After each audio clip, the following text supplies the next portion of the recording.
Okay, so this is John Hackleman looking at my Facebook page. Obviously, he pops up quite a bit, and obviously he scanned my page. Now, incidentally, I didn't know Hackleman from Adam, even though we were both, in Southern California for years and years in the fight game. In fact, I guess the amateur kickboxing circuit I was on is the same kind of circuit Chuck Liddell was on for his kickboxing fights, the ones he had.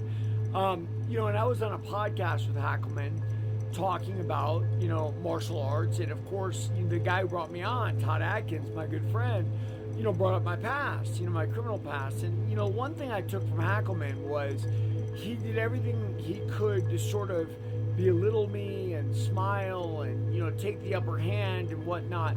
And, what's confusing to me about that is, what I hope martial arts teaches all of us is how to tame that ego. Now, obviously, combat sports, many things are the opposite of that, right? Conor McGregor makes a lot of money because he feigns this outside ego that's ridiculous, right? People love that. But the pure form of martial arts is about taming that ego. So you're the humble warrior. You're Mr. Miyagi. I could kill you, but you would never know it. Look, I get it. Like, interactions with people you don't know is hard. And Hackleman has a name in the industry, and he's thinking, who's this guy? Is he going to usurp me if I give him an inch or whatever? But that's just not who I am. And I think we conduct ourselves to the world by presenting who we are. Now, do we get taken advantage of in that situation? Yeah, all the time. People discount you, and they take humility for weakness, and it's the same reason people love ego in combat sports.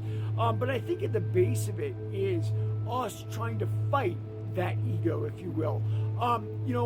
David Kim said to me, it was very interesting. David is a young man who owns martial arts schools. One I used to work at, he owns it now. And he's a fighter. He's about to go pro. He's an amateur champion. And we were talking about judo, and one of my jiu-jitsu instructors, I'm not with him anymore, had said, yeah, guy's a coral belt in judo, but he's very humble. And I'm thinking to myself, well, if you're a 7th degree black belt in the martial art and you're not humble yet, and David said to me, Derek, judo is a sport. And maybe that's the disconnect for me because, with the rise of combat sports, we've kind of lost what the essence of martial arts is, which is that humility. Fighting against that ego, being deadly, but not having to be, boisterous about it and whatnot.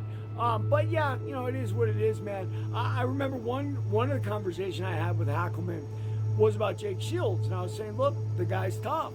And, I think Shields' time with Hackleman was in the early days when Jake's stand-up was even worse than it was at the end, right?